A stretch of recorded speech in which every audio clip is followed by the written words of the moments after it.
Hello everyone, welcome to the Layman Way, and this video is a part of my playlist on Indian polity where we are discussing Indian Constitution at work. And guys, if you want to view the full course, you can always go on the I button in the top right corner and view our full playlist. Alright guys, these courses are all free for you, so don't forget to smash the like button, subscribe and also turn on the notifications. And if you are following this course, do not forget to leave a comment down below about your progress in the course guys, so that we can motivate one another. And let's get started. चलिए आगे continue करते हैं अपना lecture. Local governments के बारे में हम बात कर रहे थे ना, लास्ट लेक्चर में हमने लोकल गवर्नमेंट्स को स्टार्ट किया था। तो हमने क्या बात किया था कि लोकल गवर्नमेंट्स जो हैं, जब इंडिया का जो पार्टीशन हो रहा था, जब इंडिया आज़ाद हुआ, जब इंडिया को इंडिपेंडेंस मिला, तो तब लोकल गवर्नमेंट्स को इतना इंपॉर्टेंस नहीं दिया गया था, क्योंकि उस समय बहुत ही स्टैगर्ड चीज़ था, यूनियन बनाना था, है ना, तो स्ट्रॉन्ग लीडरशिप चाहिए थी, ये सब हमने डिस्कस किया है ना। अब हम ये देखते हैं कि एक्चुअली में लोकल गवर्नमेंट्स का कंसेप्ट लाइट में कब आया, कब से इसके ऊपर सोचना स्टार्ट हुआ। तो सबसे पहले क्या हुआ कि 1947 में हमको आज़ादी मिली है ना, तो उसके 5 साल बाद एक कम्युनिटी डेवलपमेंट प्रोग्राम आया 1952 में। ठीक है, ये कम्युनिटी डेवलपमेंट प्रोग्राम में क्या था, जैसे कि नाम से है, कम्युनिटी को हम डेवलप करेंगे। ठीक है, कम्युनिटी मतलब नीचे लेवल पे जो लोग हैं उनको डेवलप करेंगे। उसके लिए आपको क्या करना पड़ेगा, उसके लिए आपको लोकल गवर्नमेंट्स बनाने पड़ेंगे, है ना, तभी तो आप डेवलप कर पाओगे। तो इस कम्युनिटी डेवलपमेंट प्रोग्राम में क्या किया गया, पीपल्स पार्टिसिपेशन की बात की गई कि लोकल डेवलपमेंट में जो जैसे गांव में रोड डेवलप करना है या गांव में स्कूलिंग करानी है, तो ये सब जो लोकल डेवलपमेंट है, इसमें लोगों का, जो वहाँ के विलेजेस हैं उनके लोगों का पार्टिसिपेशन हमको चाहिए। ठीक है, तो अब ये बात किया गया यार, ये पार्टिसिपेशन हम कैसे इंश्योर करेंगे। तो फिर ये बात आया कि हम 3 टियर पंचायती राज सिस्टम बना सकते हैं, है ना, जो रूरल एरियाज़ में रहेंगे और वो कोऑर्डिनेट करेंगे लोगों से। ठीक है, क्योंकि सेंटर में बैठ के सेंट्रल गवर्नमेंट थोड़ी ये काम कर सकती है गाँव में। ठीक है, ऐसा नहीं हो सकता। तो ये था कम्युनिटी डेवलपमेंट प्रोग्राम में कि हमको लोगों का पार्टिसिपेशन बढ़ाना है लोकल डेवलपमेंट में, और वो हम कैसे कर सकते हैं, वो हम 3 टियर पंचायती राज सिस्टम बना के ही कर सकते हैं। पंचायती राज सिस्टम बना के ही कर सकते हैं। ठीक है, तो ये हो गया। फिर क्या हुआ, देखो 1960, फिर सबसे पहले कौन कौन से स्टेट से जिन्होंने ये चीज़ इंट्रोड्यूस करी। ठीक है, तो 1960 में आपको पता होगा गुजरात जो है वो महाराष्ट्र से सेपरेट हो गया था, है ना, पार्टीशन हो गया था इसका, मतलब partition in the sense Gujarat अलग हो गया था, महाराष्ट्र, है ना। तो उस समय इन दोनों ने लोकल बॉडीज़ को अडॉप्ट किया। अब ऑब्वियसली उस टाइम ये नया चीज़ था, तो काफ़ी ज़्यादा कंट्रोल जो था वो स्टेट का था। ठीक है, आज भी स्टेट का कंट्रोल है, बट आज relatively local governments are free. ठीक है, बट उस समय तो बहुत ज़्यादा डिपेंडेंसी थी स्टेट पे, फाइनेंसेस के लिए, डायरेक्शन के लिए, तो वो बहुत ज़्यादा फाइनेंशियली डिपेंडेंट थे। अब जब तक आप किसी को फाइनेंशियल असिस्टेंस नहीं दोगे तो वो काम नहीं कर पाएगा। समझ में आ रहा है, आपको फाइनेंशियल असिस्टेंस देना ज़रूरी है। और कुछ स्टेट्स में इनके इनका इलेक्शन भी इनडायरेक्ट होता था, लोग भी इसको इलेक्ट नहीं कर रहे हैं, ये स्टेट से नॉमिनेट होके आ जाते थे उसमें लोकल बॉडीज़ में, तो लोग अच्छे से इसके इंटरेक्ट नहीं कर पाते थे। जब तक लोग खुद से इलेक्ट करके अपने लीडर्स को नहीं जाएंगे, तो वो लीडर्स की बात कैसे मानेंगे। समझ में आ रहा है, जब तक लोग किस लीडर को इलेक्ट नहीं करेंगे, तो लीडर जो बोलेगा लोगों को वो मानेंगे ही नहीं। ठीक है, स्टेट गवर्नमेंट कोई लीडर ला रही है जो लोगों को पसंद ही नहीं है, तो कहाँ से डेवलपमेंट होगा, कहाँ से पार्टिसिपेशन इंश्योर होगा, नहीं होगा, है ना। तो ये प्रॉब्लम आने लगी। ठीक है, फिर 1989 या 1988 1989 में 2 कमेटीज़ बनाई गई। इससे पहले भी बाकी कमेटीज़ भी थी, अशोक मेहता करके एक कमेटी थी, है ना, ये सब इसी के बारे में बात करती हैं, लोकल गवर्नमेंट्स के बारे में। बट जो 2 इंपॉर्टेंट कमेटीज़ हैं उनके बारे में बात करते हैं। एक आई थी पीके थंगन कमेटी, ठीक है, और एक आई थी गडगिल कमेटी। इन दोनों ही कमेटियों ने, पीके थंगन और गडगिल कमेटी ने, इन्होंने ये बोला कि कॉन्स्टिट्यूशनल रिकॉग्निशन मिलना चाहिए लोकल बॉडीज़ को, कॉन्स्टिट्यूशन में इनका प्रोविज़न होना चाहिए, तभी स्टेट गवर्नमेंट्स इनको सीरियसली लेंगे। नहीं तो कॉन्स्टिट्यूशन स्टेटस नहीं होगा तो इनको कोई सीरियसली लेगा नहीं, और ये ऐसे ही चलता रहेगा, और कुछ होने वाला है नहीं आगे भी। ठीक है, तो बेसिकली इन दोनों कमेटीज़ ने कॉन्स्टिट्यूशनल स्टेटस की बात करी कि लोकल गवर्नमेंट्स को एक कॉन्स्टिट्यूशनल रिकॉग्निशन मिलना चाहिए। ठीक है, फिर बहुत बार ट्राई हुआ ये करने का, जैसे राजीव गांधी की गवर्नमेंट थी, है ना, 1985 में उन्होंने ये ट्राई किया कि हम इनको दें। ठीक है, बट ऐसा हो नहीं पाया, पास नहीं हो पाया वो उसका रेजोल्यूशन। फिर वीपी सिंह की गवर्नमेंट आई थी, उन्होंने भी ट्राई किया, उनका भी नहीं हो पाया। फिर फाइनली क्या हुआ, फाइनली नरसिम्हा राव की जो गवर्नमेंट आई थी, है ना, 1991 में नरसिम्हा राव की जो गवर्नमेंट आई थी, उन्होंने ये पास करवाया फाइनली। ठीक है, तो कोई पूछ ले कि किस गवर्नमेंट ने पास कराया, तो क्या बोलोगे, नरसिम्हा राव वाली गवर्नमेंट ने ये इंट्रोड्यूस किया था। 1993 में फाइनली ये 2 अमेंडमेंट्स पास हुए, 73rd and 74 constitutional amendment act, और इसी कॉन्स्टिट्यूशनल अमेंडमेंट एक्ट के थ्रू रूरल लोकल गवर्नमेंट्स और अर्बन लोकल गवर्नमेंट्स को कॉन्स्टिट्यूशनल स्टेटस दिया गया। ठीक है, तो 73rd कॉन्स्टिट्यूशनल अमेंडमेंट एक्ट किससे डील करता है, पंचायती राज इंस्टीट्यूशन से, है ना, इनमें पंचायत को कॉन्स्टिट्यूशनल रिकॉग्निशन दिया गया। और 74th कॉन्स्टिट्यूशनल अमेंडमेंट एक्ट जो है, इसमें किसको दिया गया, इसमें दिया गया नगर पालिका, मतलब अर्बन लोकल बॉडीज़ को कॉन्स्टिट्यूशनल स्टेटस दिया गया। और फिर ये बोला गया, स्टेट्स को ये बोला गया कि आपके पास 1 साल है, 1 साल में आप इनको, इन बॉडीज़ को इम्प्लीमेंट करिए, ठीक है। जो भी कॉन्स्टिट्यूशनल अमेंडमेंट एक्ट में प्रोविजंस थे 73rd और 74th में, उनको आप अपने स्टेट में इम्प्लीमेंट करिए, ये बोल दिया गया, ठीक है। तो समझ में आया, 73rd 74th के थ्रू कॉन्स्टिट्यूशनल स्टेटस दिया गया, नरसिम्हा राव की गवर्नमेंट लाई थी ये, ठीक है। और उसके बाद 2 कमेटीज़ मैंने बताई दी, पीके थंगन और गडगल कमेटी, है ना। इसके बाद आगे बढ़ते हैं। अब एक एक करके अमेंडमेंट्स की बात करते हैं कि ये 73rd अमेंडमेंट क्या है और 74th अमेंडमेंट क्या है, ठीक है। तो 73rd amendment deals with Panchayati Raj institution. पहले तो यही याद रख लो, सबसे इंपॉर्टेंट बात कि पंचायत, अभी इसमें हम डिटेल में डिस्कस नहीं करेंगे, इसको हम ऊपर ऊपर से ही डिस्कस करेंगे, ठीक है। तो 73rd अमेंडमेंट क्या था कि पंचायती राज इंस्टीट्यूशंस का चैप्टर इंट्रोड्यूस किया गया। कौन से पार्ट में किया गया? पार्ट 9 में, ठीक है। पार्ट 9A करके था, उसमें इंट्रोड्यूस किया गया पंचायती राज इंस्टीट्यूशंस का चैप्टर, ठीक है। उसमें सारे चीज़ें डिफाइन थी, उसमें सारे सब्जेक्ट्स डिफाइन थे कि कौन कौन से सब्जेक्ट में ये लोकल गवर्नमेंट्स का हक है रूल बनाने का, और ये सब जो भी फाइनेंशियल पावर्स थे, कौन कौन सा स्टेट के पास सब्जेक्ट्स हैं जो उसको डिवॉल्व करने पड़ेंगे लोकल गवर्नमेंट्स को, ठीक है। ये सब दिया गया था।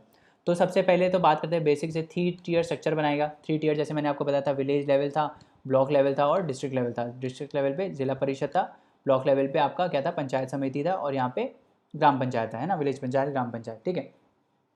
तो ये हुआ। तो ग्राम पंचायत विलेजेस और ग्रुप ऑफ विलेजेस के लिए था, जो सबसे लोअर लेवल में जो गांव थे और जो कुछ गांव में बहुत कम पॉपुलेशन थी, तो गांव को क्लब करके एक सिंगल ग्राम पंचायत बनाया गया, ठीक है। तो सबसे लोअर लेवल पे क्या था? ग्राम पंचायत था। फिर इंटरमीडिएट जो तहसील लेवल था, जिसको हम बोलते हैं ब्लॉक लेवल, उस पर क्या था? पंचायत समिति थी। और डिस्ट्रिक्ट लेवल पे क्या था? जिला परिषद थी, ठीक है। फिर ग्राम सभा थी एक। ग्राम सभा क्या होती है? जितने भी एडल्ट मेंबर्स होते हैं जो पंचायत वाले एरिया में होते हैं, जो वोटर की तरह रजिस्टर्ड होते हैं, वोटर मतलब 18 साल से ऊपर जितने भी लोग हैं गांव में, वो सब ग्राम सभा का पार्ट होते हैं, ठीक है। Its role and functions are decided by the state legislature, ठीक है। तो स्टेट डिसाइड करता है कि ग्राम सभा के फंक्शंस क्या होंगे, ग्राम सभा क्या फंक्शन करेगी, ये कौन डिसाइड करता है? स्टेट लेजिस्लेचर डिसाइड करता है, ठीक है। All 3 levels of Panchayati Raj institutions are directly elected by the people. बहुत ही इंपॉर्टेंट बात है, क्योंकि पहले जब 1960 में हमने देखा था कि जब गुजरात और महाराष्ट्र में इनिशियली बना था, तो उसमें तब क्या हो रहा था कि इनडायरेक्टली इलेक्टेड थे। इनडायरेक्टली इलेक्टेड मतलब स्टेट ही नॉमिनेट कर दे रहा था कि ये 3 लेवल्स पे क्या होंगे, ठीक है। पंचायती राज इंस्टीट्यूशन में कौन कौन लोग होंगे, ये स्टेट ही डिसाइड कर दे रहा था। बट बाद में जब इसको कॉन्स्टिट्यूशनल स्टेटस मिल गया, तो क्या हुआ? इनका डायरेक्ट इलेक्शन हुआ, मतलब लोग इलेक्ट कर रहे थे। अब इनको समझ में आ रहा है? विलेज पंचायत में जो होगा वो लोग इलेक्ट करके लाएंगे, इंटरमीडिएट पे भी लोग इलेक्ट करके लाएंगे, और जिला परिषद में भी जो लोग करेंगे वो चूज़ करेंगे। पंचायत इलेक्शंस देखे हैं ना, होते हैं पंचायत इलेक्शन, तो लोग इलेक्ट करते हैं, राइट, डायरेक्टली इलेक्ट करते हैं लोग। इनका टर्म डिफाइन किया गया कि इनका टर्म होगा 5 साल का। अगर 5 साल के अंदर इनको डिसॉल्व करना पड़ा, तो 6 महीने के अंदर अंदर हमको इनका इलेक्शन कराना पड़ेगा, ठीक है। फिर से इलेक्शन करा के फिर नई पंचायत बनेगी, और वो नई पंचायत का टेन्योर कितना होगा? जो रिमाइंडर बचा होगा। समझ में आ रहा है? रिमाइंडर मतलब जैसे मान लो 5 साल का टेन्योर था, ठीक है, 5 साल का टेन्योर था, और 2 साल बाद ही, इलेक्ट होने के 2 साल बाद वो पंचायत को हमको डिसॉल्व करना पड़ा, ठीक है। तो कितने साल बच गए? 3 साल बच गए, है ना। 3 साल बचा रिमाइंडर टर्म। तो जो नई पंचायत आएगी वो सिर्फ 3 साल के लिए ही काम करेगी। समझ में आ रहा है? सिर्फ 3 साल के लिए ही काम करेगी। It will act for the reminder of the terms, ठीक है। और अगर मान लो ऐसा होता है कि 6 महीने से कम बचा है, जैसे मान लो कि 5 साल का था, और 4 ईयर्स और 6 मंथ्स तक, 4 ईयर्स और 6 मंथ्स के बाद वो डिसॉल्व हुई, ठीक है। तो आने वाला बचा हुआ समय कितना है? लेस देन 6 मंथ्स है ना। 5 साल का टेन्योर होता है, तो ये लेस देन 6 मंथ हुआ, तो इसमें कोई इलेक्शन कराने की ज़रूरत नहीं है, ठीक है। तो समझ में आ गया? 5 ईयर का टेन्योर है, अगर 5 साल से कम में उसको अगर डिसॉल्व हो गई, तो फ्रेश इलेक्शन कराना पड़ेगा हमको 6 महीने में, ठीक है। और हर लेवल पे 1/3 रिजर्वेशन दिया गया, किसको? वुमेन को दिया गया, SCs STs को दिया गया, ठीक है। वुमेन को तो दोनों कैटेगरी में दिया गया, चाहे वो जनरल कैटेगरी हो, चाहे SC STs को हो, बट चेयरमैन की जो पोजीशंस हैं वो सारी SC STs के लिए रिजर्व करी गई, ठीक है। तो SCs STs को बाकी भी सीट्स में रिजर्वेशन मिला पॉपुलेशन के बेसिस पे। जितना उनका पॉपुलेशन है, मान लो किसी गाँव में SC 30% है, ठीक है, तो 30% of the seats SC STs को जाएगी, ठीक है। समझ में आया? ये क्यों किया गया? ये डिस्क्रिमिनेशन को हटाने के लिए किया गया। याद है ना, BR अम्बेडकर ने क्या बोला था? BR अम्बेडकर ने बोला था कि जब तक आप डिस्क्रिमिनेशन नहीं हटाओगे, तब तक जो ये लोकल गवर्नमेंट की फंक्शनिंग है वो अच्छे से नहीं हो पाएगी, ठीक है। तो अब उन्होंने क्या किया ना, इसको हटाने के लिए, एक तो पहले वुमेन का भी जो स्टेटस था वो बहुत ही लो था सोसाइटी में, है ना, तो उनको रिजर्वेशन दिया गया। फिर SCs STs को रिजर्वेशन दिया गया, और फिर जो चेयरमैन की पोजीशंस हैं उनको SCs STs के लिए रिजर्व किया गया, ताकि ऐसा ना हो कि भाई ठीक है आपने रिजर्वेशन दे दिया, लोग आगे बट उनको कोई भाव ही नहीं दे रहा, उनकी कोई बात ही नहीं मान रहा, उनका व्यू पॉइंट ही नहीं सुना जा रहा है। तो चेयरमैन की ही पोजीशन जो है उन्होंने SC/STs के लिए रिजर्व कर दी। कम से कम चेयरमैन होगा तो लोग बात सुनेंगे उसकी, समझ में आ रहा है।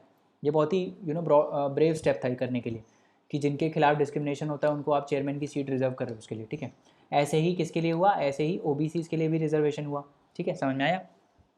तो ये था 73rd अमेंडमेंट, ठीक है। ऑब्वियसली हम ज़्यादा डीप में ड्रिल नहीं कर रहे हैं अभी, है ना, एक्सटेंसिव कोर्स में ड्रिल करेंगे, बट अभी ऊपर ऊपर से देख लो।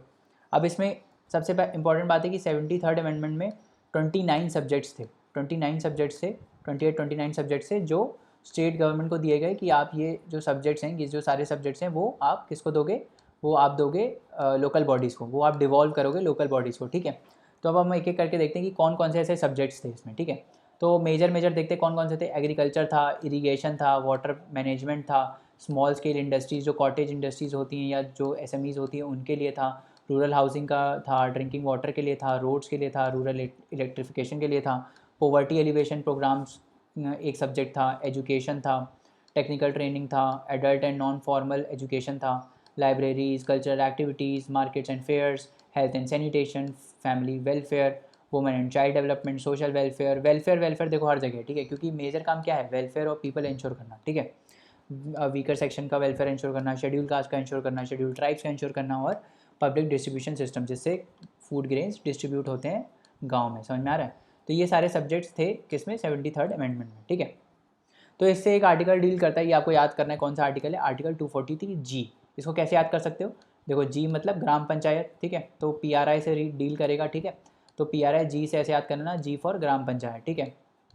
तो आर्टिकल जो है वो क्या करेगा, ये 243 वाला जो आर्टिकल है that deals with Panchayati Raj institutions. क्या है इसमें 243G में, it deals with powers, authority and responsibilities of the panchayat, की पंचायत के बाद कौन कौन सी पावर्स हैं, क्या क्या अथॉरिटी है, किस किस चीज़ पे वो टैक्स लगा सकता है ना। The legislature of the state में by law endow the panchayat with such powers and authority, इनको ये पावर कौन देगा, स्टेट लेजिस्लेचर देगा, ठीक है, with respect to the matters listed in the 11th schedule. और ये भी इंपॉर्टेंट है कि ये जो शेड्यूल्स हैं ये किस में, मतलब ये जो सब्जेक्ट्स हैं जिसकी मैं बात कर रहा था, ये 29 सब्जेक्ट्स की जो मैं बात कर रहा था, ये कहाँ लिस्टेड है, 11th शेड्यूल। तो कोई पूछ ले कौन सा शेड्यूल PRI से डील करता है, क्या बोलोगे, 11th शेड्यूल डील करता है, ठीक है। कितने सब्जेक्ट्स हैं, 29 सब्जेक्ट्स हैं। कौन से पार्ट में इंट्रोड्यूस हुआ, पार्ट 9A में इंट्रोड्यूस हुआ, ठीक है, पार्ट 9 में इंट्रोड्यूस हुआ, समझ में आया, इतना समझ में आ गया, पार्ट 9 में इंट्रोड्यूस हुआ, ठीक है। अब आगे देख लेते हैं, पार्ट 9 में इसको हमने इंट्रोड्यूस किया, ठीक है। 29 सब्जेक्ट्स हैं, 11 शेड्यूल में इसके लिस्टेड हैं, और ये 243G आर्टिकल इससे डील करता है। इसमें ये क्या डील करता है कि powers, authority, responsibility of panchayat क्या होंगी, और इसको इन रिस्पॉन्सिबिलिटीज़ को कौन देगा, स्टेट लेजिस्लेचर देगा, किसको देगा, पंचायत को देगा, ठीक है। The actual transfer of this functions depends upon the state legislation, ठीक है। ये एक और इंपॉर्टेंट क्वेश्चन बन जाता है कि 73rd जो कॉन्स्टिट्यूशनल अमेंडमेंट एक्ट है, is it applicable to 5th and 6th schedule. तो इसके लिए आपको ये पता होना चाहिए कि 5th और 6th शेड्यूल होता क्या है, ठीक है। तो 5th schedule deals with schedule areas and tribal areas, और 6th schedule deals with Assam, Meghalaya, Tripura और मिजोरम। पहले भी बता चुका हूँ मैं ये, ठीक है। जब शेड्यूल्स पढ़ रहे थे तो मैंने बताया था कि 6th schedule deals with administration of Assam, Meghalaya, Tripura, Mizoram, और 5th schedule deals with schedule areas and other tribal areas, ठीक है। तो ये जो 73rd अमेंडमेंट है, ठीक है, जो पंचायती राज इंस्टीट्यूशंस वाला है amendment, this does it is not applicable to the 5th and 6th schedule. तो ये याद रखना, अगर ऐसे आ जाएगी 73rd amendment is applicable to everywhere, तो वो क्या हो जाएगा, वो हो जाएगा गलत स्टेटमेंट, क्योंकि वो क्या बोलते हैं 5th और 6th शेड्यूल में एप्लीकेबल नहीं होता है, ठीक है। तो फिर 5th और 6th शेड्यूल में हम क्या करते हैं, वहाँ पे अगर हमको एरियाज़ को रेगुलेट करना है तो हम क्या करेंगे, तो उसके लिए गवर्नमेंट क्या लाई, पेसा लाई। पेसा क्या है, Panchayati Raj extension to schedule areas. क्योंकि देखो Panchayati Raj is not applicable to 5th schedule, है ना, 73rd amendment is not applicable to 5th schedule. तो क्या एप्लीकेबल होगा, एप्लीकेबल होगा, इसको एक्सटेंड किया गया, इनके प्रोविजंस को एक्सटेंड किया गया, उसको बोला गया पंचायती Raj extension to schedule areas, ठीक है, समझ में आया। कब आया ये, 1996 में आया। पंचायती Raj extension to schedule areas किस में आया, 1996 में आया, याद रखना, ठीक है। सो मैनी आदिवासी कम्युनिटीज़ जो थी, जो कम्युनिटीज़ थी, जो ट्राइबल कम्युनिटीज़ थी, है ना, जो उनके ट्रेडिशनल कस्टम थे, कॉमन रिसोर्सेज थे, जैसे फॉरेस्ट हो गया, स्मॉल वाटर रिजर्वायर्स हो गया, तो इनको प्रोटेक्ट करने के लिए ये पंचायती राज एक्सटेंशन आया था, ठीक है।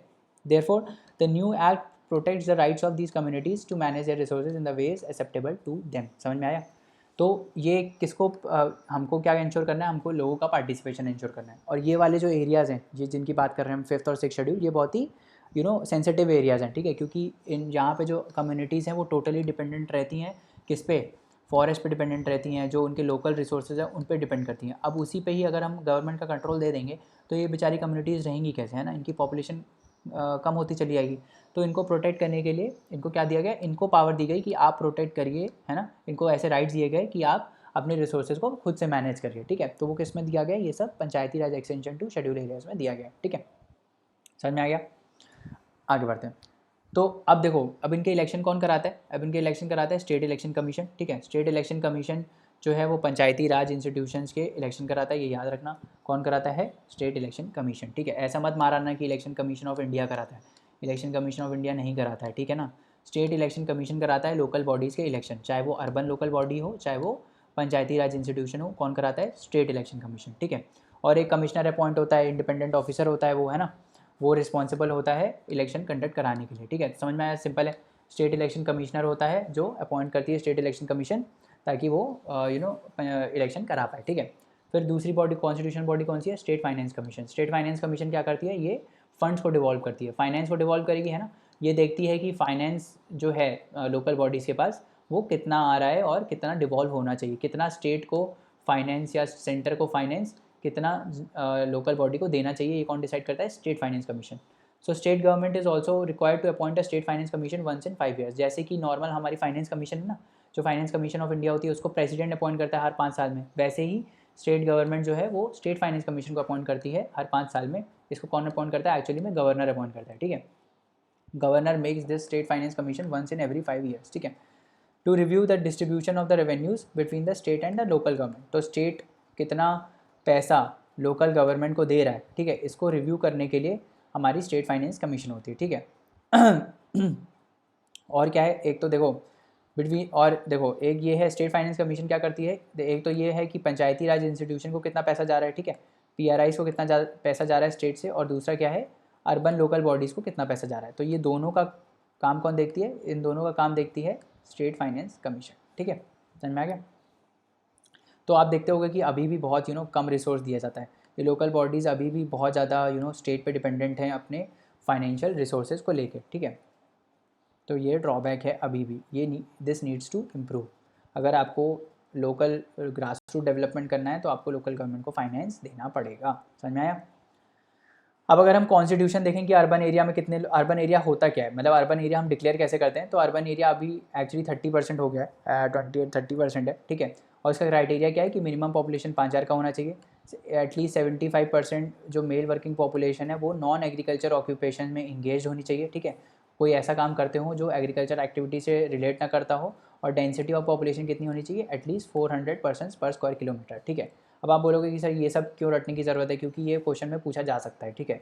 ये एनसीईआरटी में जितनी चीज़ें हैं वो सारी बहुत इंपॉर्टेंट है, तो ये क्वेश्चन में पूछा जा सकता है, आपको दे दिया जाएगा ऐसे क्वेश्चन में कि urban, what are the conditions for declaring area as urban area, और आपको 3-4 स्टेटमेंट दे दिए जाएंगे, उसमें से एक स्टेटमेंट गलत होगा, है ना। तो आपको ये 3 स्टेटमेंट मालूम होने चाहिए कि 5,000 मिनिमम पॉपुलेशन होना चाहिए, 75% mail working population non agriculture occupation में इंगेज होनी चाहिए, ठीक है, और डेंसिटी ऑफ जो पॉपुलेशन है वो एटलीस्ट कितनी होनी चाहिए, 400% पर स्क्वायर किलोमीटर, यहाँ पे किलोमीटर भूल गया, पर स्क्वायर किलोमीटर, ठीक है। अब आगे बढ़ते हैं और देखते हैं कि 74th कॉन्स्टिट्यूशन अमेंडमेंट क्या है ना। हमने 73rd तो डिस्कस कर दिया, 73rd डील्स विद पीआरआईज, है ना, और 74th किससे डील करेगा, 74th deals with urban local bodies, है ना। तो जो 73rd में पंचायत डील कर रहा था, अभी 74th कॉन्स्टिट्यूशन अमेंडमेंट एक्ट में किसको पावर दिया गया, अर्बन लोकल बॉडीज़ को, ठीक है। तो ये अर्बन एरियाज़ के लिए, जैसे वो रूरल एरियाज़ के लिए थी, गाँव के लिए थी, है ना, वैसे ही ये जो अमेंडमेंट था ये अर्बन एरियाज़ के लिए था, ठीक है। List of the subjects 12th schedule में मैंशनड है, 73rd के जो पंचायती राज के हैं वो किस में मैंशनड है, 11th शेड्यूल में, और अर्बन लोकल बॉडीज़ के किस में मैंशनड है, 12वें शेड्यूल में। और कितने सब्जेक्ट हैं इसमें, 18 सब्जेक्ट हैं, वहाँ कितने थे, 29 सब्जेक्ट थे, है ना। पीआरआईज में 29 सब्जेक्ट्स हैं, इसमें 18 सब्जेक्ट्स हैं, ठीक है। In the state assemblies and the parliament put together we have 5,000 elected representatives, ठीक है, लेस देन 5,000 इलेक्टेड रिप्रेजेंटेटिव्स, ठीक है। आगे बढ़ते हैं।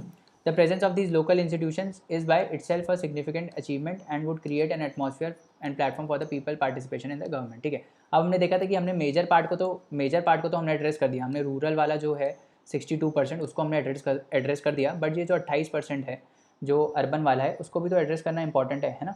तो उसको एड्रेस करने के लिए हम क्या लाए, उसको एड्रेस करने के लिए ताकि वहाँ के भी लोगों का पार्टिसिपेशन गवर्नमेंट में हो पाए, उसके लिए हम 74th कॉन्स्टिट्यूशन अमेंडमेंट लाए। तो इससे इफेक्ट क्या आया, इससे इफेक्ट आया कि यार वुमेन का पार्टिसिपेशन इंक्रीज़ हो गया। क्यों इंक्रीज़ हुआ, क्योंकि हमने देखा था ना 1/3 जो रिजर्वेशन है वो वुमेन के लिए है। हमने देखा था ना, अभी हम लोकसभा में भी बात करते हैं कि 14% हमारा जो 14% लोकसभा का कॉन्स्टिट्यूशन है वो वुमेन है, राइट। तो वुमेन का पार्टिसिपेशन बढ़ा है, डेफिनेटली बढ़ा है ना। शेड्यूल कास्ट, शेड्यूल ट्राइब्स, इनका भी बढ़ा है, right. So 16.2% schedule caste and 8.2% schedule tribe, 6.6, ये रटने का ज़रूरत नहीं है, ठीक है। ये बस नंबर्स बता रहे हैं कि इतने इतने जो हैं लोग, इतने इतने परसेंटेज ऑफ लोग अर्बन एरियाज़ में भी हैं, ठीक है। अर्बन एरियाज़ की लोकल बॉडीज़ में भी हैं, ठीक है। Reservation has made local bodies more representative. So मैंने जैसे बात किया कि वुमेन का पार्टिसिपेशन क्यों इंक्रीज़ हुआ, क्योंकि आपने रिजर्वेशन दिया है, आपने SC ST को भी रिजर्वेशन दिया है, आपने बैकवर्ड क्लासेस को भी रिजर्वेशन दिया है। तो उनसे क्या हुआ है, उससे ये हुआ है कि उनका पार्टिसिपेशन बढ़ गया है, ठीक है। Many states have not transferred most of the subjects to the local bodies. बहुत लोगों ने, बहुत ज़्यादा स्टेट्स ने अपने सब्जेक्ट्स अपने पास रखे हुए हैं। लोकल बॉडीज़ के बाद बहुत कम सब्जेक्ट्स को दिया हुआ है अभी भी, क्योंकि स्टेट अपना कंट्रोल छोड़ना नहीं चाहता है, ठीक है। तो अभी भी इतना ज़्यादा इफेक्टिवनेस बढ़ा नहीं है, समझ में आ रहा है। तो अभी और ज़रूरत है, और ज़्यादा ज़रूरत है कि ये रिसोर्सेज, चाहे वो फाइनेंशियल हों, चाहे वो सब्जेक्ट्स हों, ये डिवॉल्व करे जाने चाहिए लोकल बॉडीज़ को, ठीक है। People at the local level do not enjoy much powers of choosing welfare programmes and allocation of resources, है ना। तो ये सब लोकल लोगों के पास तो कोई होता नहीं है, ये तो जो स्टेट दे दे वो दे दे, है ना। जितना रिसोर्स मिल गया उस गाँव को मिल गया, अब उसमें किसी का से नहीं होता है। वो कौन डिसाइड करता है, वो स्टेट लेजिस्लेचर डिसाइड करता है कि इस गाँव को कितना मिलेगा, इस गाँव को कितना मिलेगा, समझ में आ रहा है। तो इसमें कोई ज़्यादा लोगों का इन्वॉल्वमेंट होता नहीं है, ठीक है।